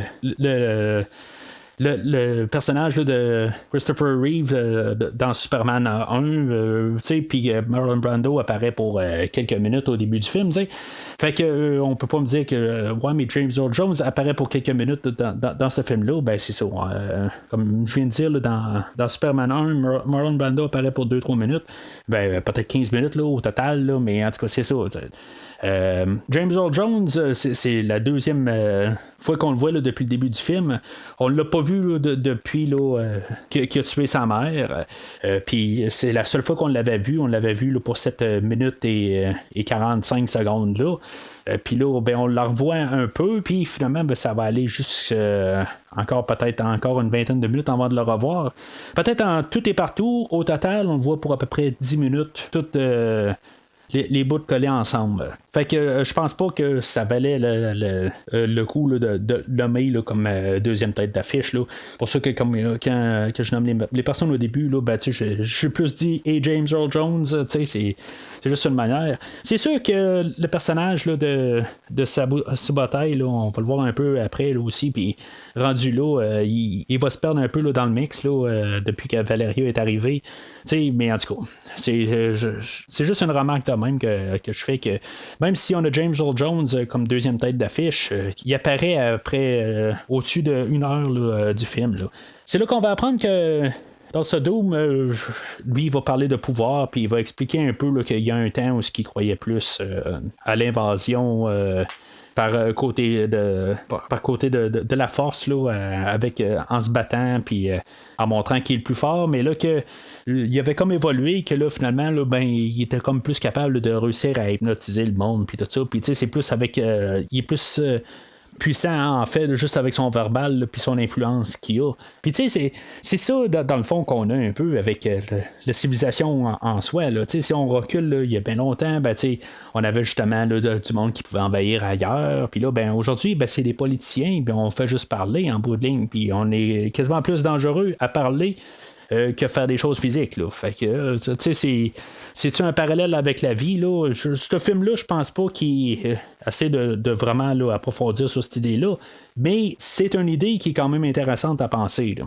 Puis, tu sais, comme je disais au début, des fois, il y a des plans ou des cascades ou des choses qui sont démontrées que je me demande comment que la personne a fait, comment ils ont monté le trucage. Ben, il y a. Torsadome va se retourner de bord, il va montrer à Conan, il va dire hey, c'est ça le pouvoir, puis il va pointer une fille, puis la fille elle va se tirer en bas. Je comprends pas à ce jour comment ils ont fait exactement. Parce que je l'ai même regardé au ralenti, on voit la fille qui saute en bas. D'un genre un 3e étage ou un 4e étage, puis on voit qu'il y a comme vraiment, elle tombe sur des planches ou quelque chose de même qui renfonce. Comment elle a survécu en bout de ligne? Tu sais, si mettons on n'aurait pas vu l'atterrissage, ok, je sais pas. C'est des morceaux de foam peut-être, là, puis un coussin en dessous. Mais je veux dire, en la regardant au ralenti, puis vraiment le sol. En tout cas, je l'ai pas compris. Je l'ai pas tout à fait compris. Là, si quelqu'un est capable de me le dire, là. Je serais bien content de savoir parce que je veux dire, je me suis comme toujours posé la question, puis à chaque fois que j'ai écouté le film, je pense que je l'ai regardé au ralenti à chaque fois pour me dire qu'est-ce qui s'est passé exactement pour réussir à montrer là, qu'elle a survécu, parce que pour moi, là, la fille elle s'est suicidée pour le film. Mais je crois bien que ça n'en est pas le cas. Là, puis, je suis certain que c'est juste une niaiserie, mais je suis pas capable de comprendre exactement qu'est-ce qu'ils ont fait. Mais en tout cas. Fait que Conan va être crucifié sur un arbre, puis il va rester là plusieurs jours. Pourquoi que, dans le fond, là, il va y avoir comme un oiseau qui va picasser dessus, puis pourquoi que Conan, il va pas manger l'oiseau, tu sais, dans le fond, là, pourquoi il va pas s'arranger pour vraiment le manger pendant un certain temps, là, dans le fond, pour survivre là. Ça, je ne sais pas tout à fait pourquoi, là, parce que rendu là, c'est la seule affaire qu'il est capable d'avoir pour manger. Là, mais en tout cas, je veux dire, c'est très barbare ce que je dis, là, mais c'est ça en soi. Là, c'est un barbare en bout de ligne. Là. Puis je trouve que ça aurait été quasiment juste quelque chose à montrer.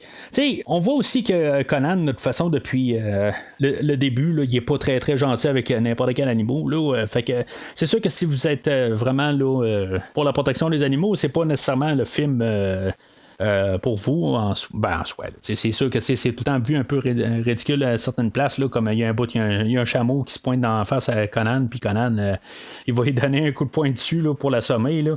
C'est plus rigolo en bout de ligne, là, mais c'est sûr que c'est pas un personnage là, qui est très gentil avec les animaux. Là, mais en tout cas.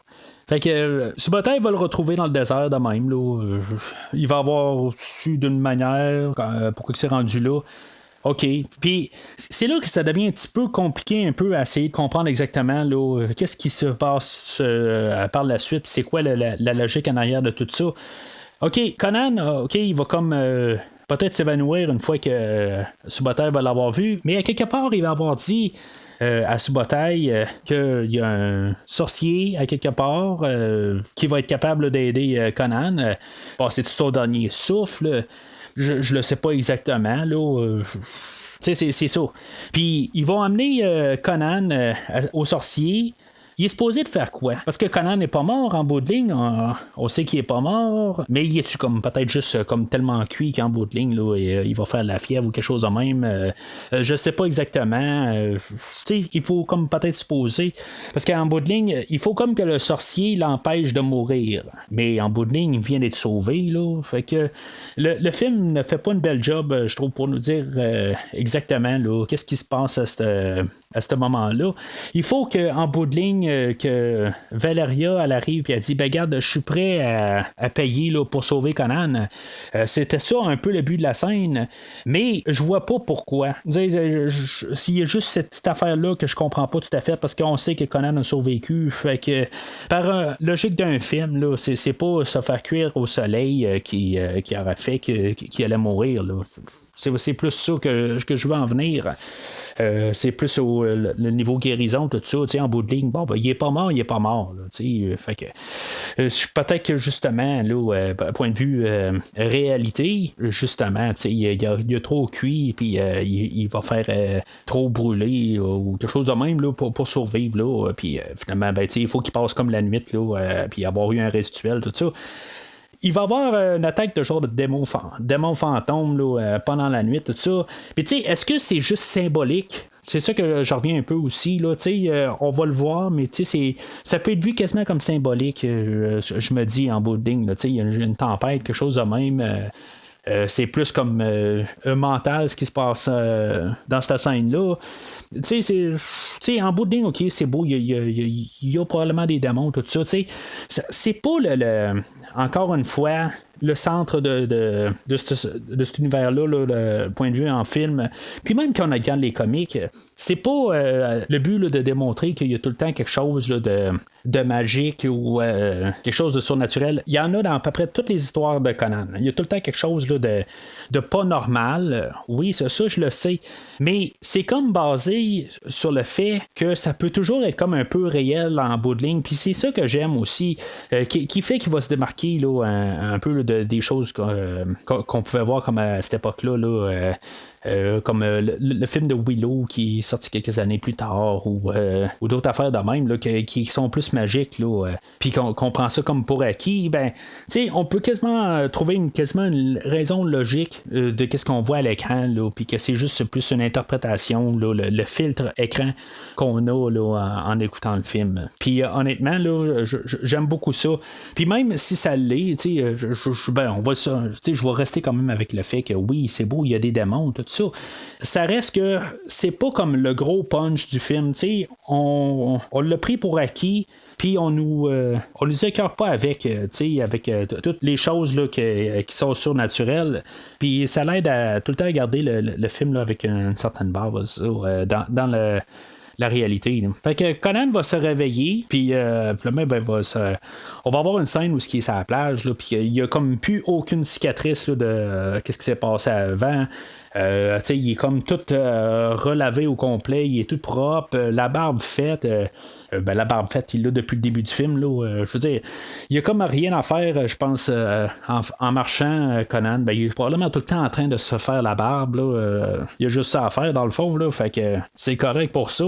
Non, mais je ris bien, mais c'est comme, tu sais, il y a tout le temps la barbe super bien faite, mais il y a tout le temps les cheveux bien longs. Fait que, je sais pas. Il y a un styliste qui doit se promener avec, ou je sais pas trop quoi exactement, pour que je suis contre les cheveux longs, je suis pour les cheveux longs, mais je trouve juste que tout d'un coup, point de vue physique, Conan, il s'attrique quand même pas mal assez bien pour quelqu'un qui n'a pas vraiment de maison, puis il est plus occupé par une quête de vengeance que commencer à s'occuper de lui-même, mais que sa barbe est tout le temps bien faite. En tout cas, c'est un détail, mais je devais le dire. Fait que ils ont comme découvert qu'il y a une caverne en arrière de la montagne du pouvoir, en arrière du temple de Thulsa Doom. Puis il y a comme ils vont s'infiltrer puis ils vont se mettre du camouflage, tout ça. Puis ils vont savoir que la princesse est là, puis ils vont choisir dans le fond d'aller la chercher là. Ils vont y rentrer à 3. Ça reste quand même une scène assez intéressante. Je sais pas si on en remarque toute la première fois qu'on voit. Il y a comme un banquet, il y a une orgie, puis il y a beaucoup de cannibalisme, mais je sais pas si on en remarque vraiment la première fois qu'on écoute la scène. Parce que, je veux dire, il y a plein de cadavres qu'on voit à l'arrière-plan, mais il faut bien regarder pour comprendre que c'est des gens qui sont décapités, puis qu'il y a juste comme des jambes qui restent, puis ils font une genre de grosse soupe, puis on voit plein de mains là-dedans. Je veux dire, quand on le sait, c'est très évident, mais quand on écoute le film pour la première fois, est-ce que c'est juste une grosse soupe verte dégueulasse? C'est quelque chose qui n'est pas très très évident le premier coup, mais ça reste très très dégueulasse comme idée. Puis, il y a un bout où Thulsa Doom il va se transformer en serpent, mais c'est symbolique comme affaire. Encore là, une fois, ça va être la seule fois où Thulsa Doom va se transformer en quelque chose. Il reste tout le temps en humain tout le long du film. Fait que je sais pas. Cette scène-là, dans toutes les fois que j'ai vu le film, je reste tout le temps un peu ambigu sur mon idée. C'est plus symbolique l'affaire. Parce que quelque part, je pense qu'on aurait dû avoir un combat de gros serpents contre Conan quelque part pour finir. Mais c'est sûr qu'on avait déjà eu le serpent au début. Dans la tour que Conan avait coupé la tête. Là, fait que ça aurait été un peu répétitif. Mais je sais pas, avoir eu un serpent à deux têtes, quelque chose de même, là, peut-être ça aurait pu être la fin, ou peut-être qu'ils avaient pensé faire ça, mais finalement, ben, ils ont pas. Ils ont manqué de budget quelque part, ou ça aurait paru trop ridicule. C'est possible, je le sais pas, là, mais qui a gardé ça comme nébuleux, pas trop certain là, exactement là, de cette chose-là, puis que juste pour montrer symboliquement que Tulsa Doom tout ensorcelé le monde. Moi, c'est comme ça que je vois ça. En bout de ligne, là, je le vois pas se transformer en serpent. Juste qu'il a comme contrôlé le monde, là, puis je trouve ça correct de même. Il va y avoir Subotai qui va casser le party dans le fond, là, puis ça va être carrément là, le massacre qu'ils vont faire là, pendant que tout le monde est en train il y a comme une orgie sexuelle qui se passe là, puis comme Conan va passer au travers, puis il va comme massacrer le monde au travers de tout ça là. Je trouve ça quand même cru. Puis, honnêtement, j'aime tout ça pareil. Là, je veux dire, je trouve que tout le visuel là, de cette scène-là, là, je trouve ça quand même tout spécial. Puis, comme tout comme je dis, là, la transformation là, de Tulsa Doom, tout ça. Puis, juste le symbolique de la chose. Là, je trouve ça vraiment là, bien fait. Fait que ça va se terminer qu'il va y avoir Rexer puis Thorgrim qui vont sortir puis qui vont se battre avec Conan. Il va y avoir juste une petite affaire. Ils vont se battre un peu puis finalement Thorgrim va arriver avec sa grosse masse puis il va comme accidentellement frapper une grosse poutre puis il y a comme un gros morceau là, de pierre qui va tomber sur la tête à Rexer puis ça va même pas le tuer. Là, ça va juste l'assommer. Ça devient un petit peu caricatural en bout de ligne. Il va regarder son marteau puis il va dire hein, c'est moi qui ai fait ça.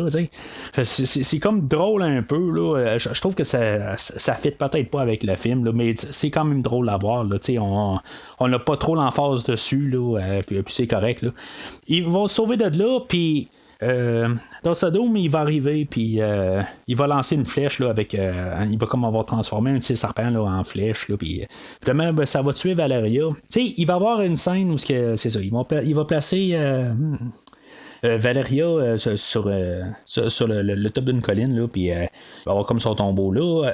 Il va se mettre à la placer pour la faire brûler, puis il va lui toucher le visage, tout ça. Fait que je me dis, Conan, c'est sûr qu'il l'aime à quelque part, là, mais c'est juste que c'était pas montré depuis le début du film, puis c'est ça que je trouve un petit peu plate. Il aurait fallu que je le sente à quelque part de Conan, qui avait un sentiment pour elle, mais il va falloir que ce soit Subotai qui pleure pour lui. C'est un petit peu bizarre, là, mais c'est là qu'on sait quand même que c'était pas un amour qui était juste un bar.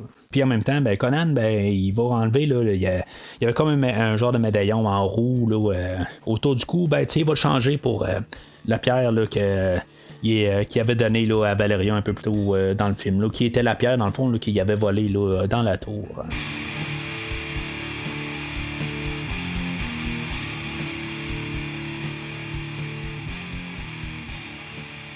Alors, selon la princesse, Tulsa Doom aurait vu que ils ont fait brûler le corps de Valeria, puis supposément qu'il arrivait à la distance. Dans le fond, il était quand même pas si loin de ça de eux autres. Là. Une fois qu'ils se sont sauvés, pourquoi ils n'ont pas embarqué à cheval, puis les poursuivre. Ils ont pas se poursuivi là, genre tout de suite. Là.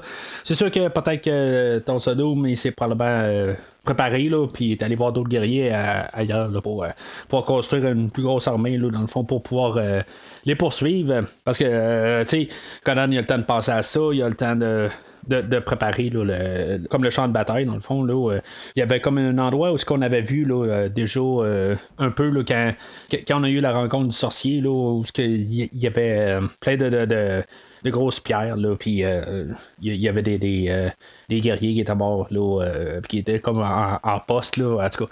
Fait que, on retourne à cet endroit-là. Il y a une scène qui a été rajoutée, là, j'en ai parlé tantôt. Il y a une scène qui a été rajoutée dans cette section-là. Je trouve que, comme j'ai dit, il y a peut-être un bon petit bout, là, mais comme j'ai dit sur Arnold, je pense que moins il parle, mieux c'est. John Milius, le réalisateur, il dit que c'est une scène qu'il voulait rajouter, dans le fond, là, pour que Conan, là, il pense, il fasse comme une récapitulation de sa vie, puis voir que si maintenant il y aurait eu un autre chemin là, dans sa vie, s'il n'y aurait pas eu tout le massacre du début du film, comment il aurait été, tout ça, comment comment ça s'aurait tout déroulé. Mais honnêtement, je trouve que c'est comme un peu trop tard. Puis ça ne fit pas tout à fait là, avec qu'est-ce qui s'est passé là, les derniers moments. Là, avec juste la mort à Valeria juste avant. Puis que Conan a l'air quasiment comme tout heureux là, de ces choses-là en bout de ligne. Là, je comprends que il est pas obligé de tout le temps être en train de pleurer. Puis des affaires de même. Là, mais il y a peut-être un peu trop là, de jouets quasiment tout à coup. Là-dedans. En tout cas, je trouve que la scène, elle fit pas là. Puis à chaque fois que je la vois, là, je me dis, elle fit pas là. Je suis pas d'accord vraiment avec le réalisateur là, de replacer là, la scène dans le film. Je pense qu'elle était mieux là, sortie du film, là, puis qu'on saute directement là, au montage là, de toutes les trappes là, qui vont faire là, pour piéger là, la troupe à Alta Sodom. Ça va comme faire un parallèle avec le début du film. Là, on va voir comme toute l'armée Alta Sodom là, se diriger vers eux autres. Là. C'est un peu la même affaire au début.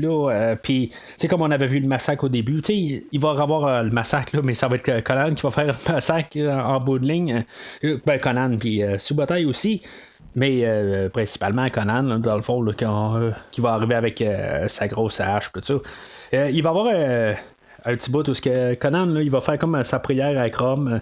Je trouve que c'est toujours une belle scène. Là, mais c'est comme le but, là, c'est comme de montrer là, qu'il y en a deux qui se sont battus contre beaucoup.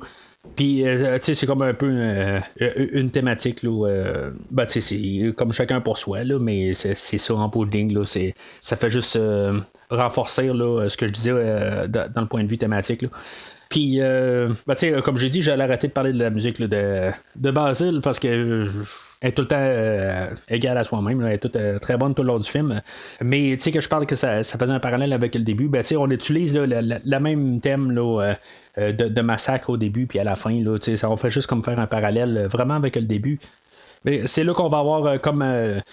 On n'aura pas de combat physique avec Tulsa Sodom par la suite. Fait qu'on va avoir un combat physique là, avec Rexer. Il y a eu Thorgren avec son marteau, dans le fond, là, que lui, ça va savoir fait pogner par un des pièges là, que Conan avait préparé avec Subotai. Puis c'est ça, il y a Rexer qui va se battre là, à l'épée avec Conan. Il va avoir Valeria, comme qu'elle a dit, qu'elle allait revenir des morts pour y donner un coup de main. Dans le fond, elle va sauver Conan. Puis je trouve ça cool comme idée. Mais c'est encore une fois, c'était tiré dans le fond là, du livre de Robert E. Howard. Mais ce que je trouve encore plus intéressant, c'est que Conan, il va casser l'épée à Rexer, mais l'épée à Rexer, c'est l'épée que son père avait construite au début du film. Fait que symboliquement, je le comprends pas exactement. Je veux dire, est-ce qu'il a comme réussi à comme casser le sceau de vengeance ou tu sais, je suis pas tout à fait compris, tout à fait, là, un peu l'idée en arrière de ça. Conan va garder l'épée par la suite, là, mais je reste toujours un petit peu à me poser des questions un peu. Là, c'était quoi le but là, de casser? C'est peut-être juste de se libérer, dans le fond, là, de ça. Là, fait que c'est comme ça que je vois ça, là, mais je suis certain qu'il y a d'autres affaires qu'on peut voir là-dedans. Là. Fait que dans Sodome, dans le fond, là, il va se rendre compte qu'il s'est fait vaincre. Fait qu'il va se sauver de là. Puis il va se préparer dans le fond à faire un genre de suicide collectif avec ses moines. Puis Conan, il va. Il n'y aura pas vraiment là, de grosses scènes finales. C'est plus symbolique en bout de ligne. Conan, il va utiliser l'épée de son père. Puis il va le décapiter là, devant tout le monde. On va peut-être pouvoir dire que c'est ça, c'est pas. Il n'y a pas de grosse fin. La fin était faite là, avant, là, dans la bataille là, au travers là, de toutes les pierres. Là, c'était plus là. Là, c'est plus symbolique. On ferme ça. Puis c'est ça. Conan, en lui coupant la tête, là, ben, c'est quand même assez barbare en bout de ligne. Là. C'est quasiment gratuit en bout de ligne. Là. Tout ça, comme il était sans défense, tout ça, là, mais regarde, c'est assez. Conan, là, il en a son casse, puis go. Avant que tu réussisses à m'endormir avec tes affaires, puis réussir à m'hypnotiser, ben tu sais, regarde, je te coupe la tête puis c'est réglé là. Puis je trouve que c'est une fin parfaite pour le film. On n'avait pas besoin là, d'une grosse fin là, à l'Empire contre-attaque là, où on avait Luke Skywalker contre Darth Vader. Ben, on a Conan contre Darth Vader ici, là, puis c'est assez rapide. Puis j'avais pas besoin là, d'une autre bataille d'épée, on l'avait eu avec Rexer. C'était ça le but de Rexer en bout de ligne. Puis là, on a comme plus le combo intérieur de Conan. Puis c'est ça. Ça fait que c'est réglé. Fait que toute ce clôture en soi.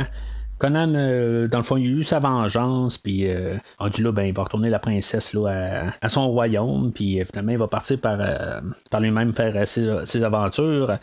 Il va finir sur une image où on va voir Conan sur un trône. T'sais, quand on lit l'histoire de Conan, on sait qu'il va devenir un roi un jour. Puis même la plupart des histoires de Conan, on parle souvent là, du roi Conan et non juste de Conan le barbare. Il y a quand même deux types d'histoires, là, mais il y a beaucoup d'histoires là, en fait de Conan le roi. Là. Fait que c'est quand même un endroit où en fait, le film, là, il voulait se rendre. Là, évidemment, on s'est jamais rendu à là.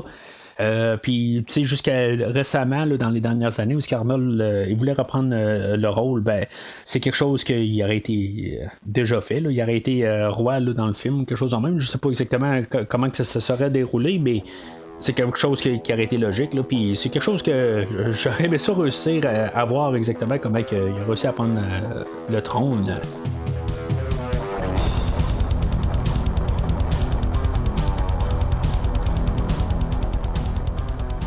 Fait qu'en conclusion, je crois que je suis assez clair pas mal tout le long du film. Il n'y a pas grand chose là, qui a accroché. Là. Il y a un point de vue narratif, il y a quelques petites affaires là, qui marchent pas tout à fait. Là, puis, il y a peut-être besoin là, d'avoir quelques petites choses là, qu'il faut passer par-dessus. Là.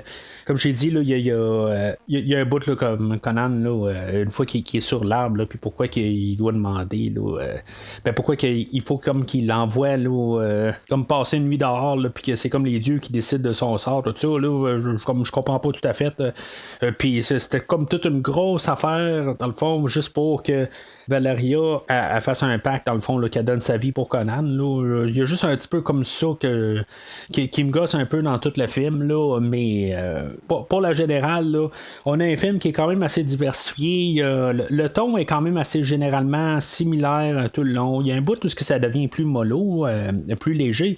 Je comprends, mais le ton est quand même assez sérieux pour le général, puis il est juste bien parsemé, là, en fait, là, d'humour puis de légèreté, là, qu'il faut s'asseoir, puis ça devient pas comme un extrême à l'autre. C'est ça que des fois que j'ai de la misère dans un film, quand il y a un film qui est un peu trop sérieux, ça, des fois, j'ai pas tout le temps ça que c'est un peu trop sérieux, mais qu'il y a son ton de base, puis que tout d'un coup, on saute d'un extrême à l'autre, puis que ça marche pas du tout avec le film. Là, j'ai un peu de misère. Puis je l'ai pointé aussi là, dans la scène où il y a Thorgrim là, avec son marteau là, qui a un bout qui a gardé comme son marteau, puis il s'est dit, hey, c'est moi qui ai fait ça. Là. Ben, il l'a pas dit physiquement, mais on le voyait dans sa face, c'est ça qu'il voulait dire.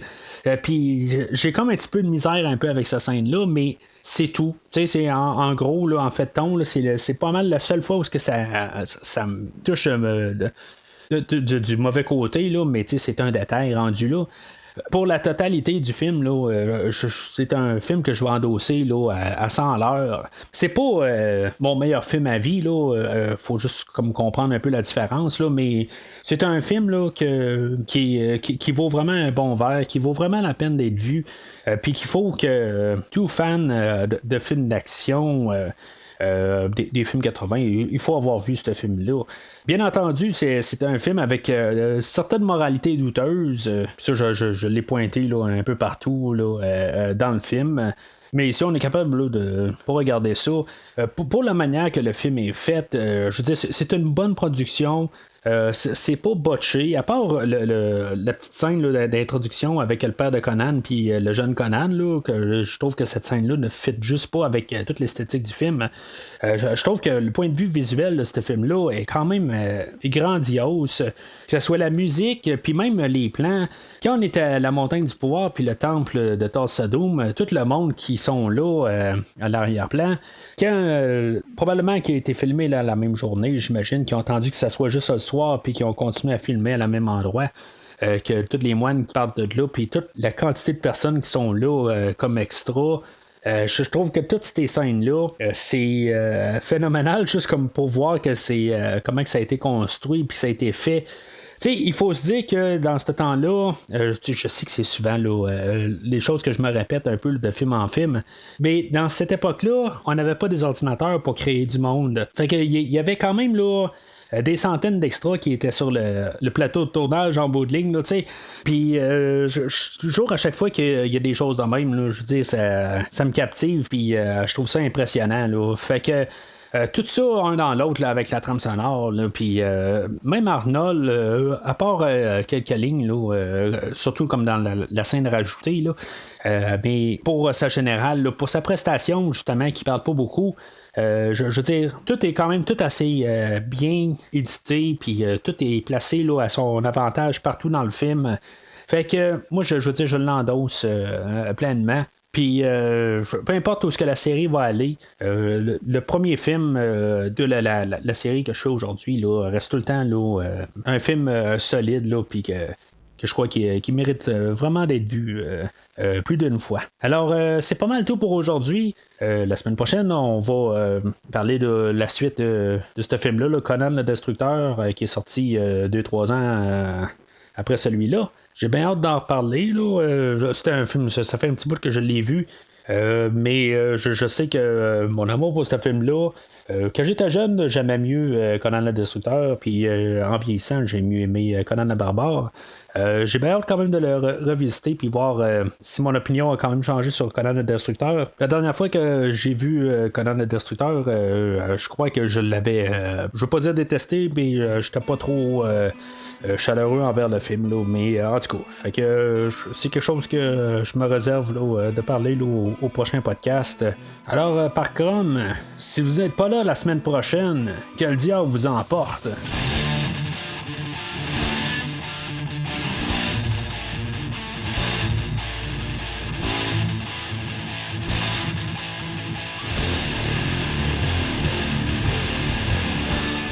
Merci d'avoir écouté cet épisode de Premier Visionnement. J'espère que vous vous êtes bien amusé. Revenez-nous prochainement pour un nouveau podcast sur un nouveau film. Les opinions qui se sont dites sont les miennes et ont pour but de mieux comprendre le film et ou trouver un sujet de discussion et non de servir comme version officielle ou définitive du film discuté ici. N'oubliez pas de suivre la page Facebook de Premier Visionnement pour être informé de nouveaux podcasts.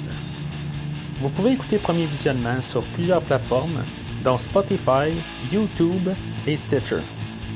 Merci et au prochain épisode.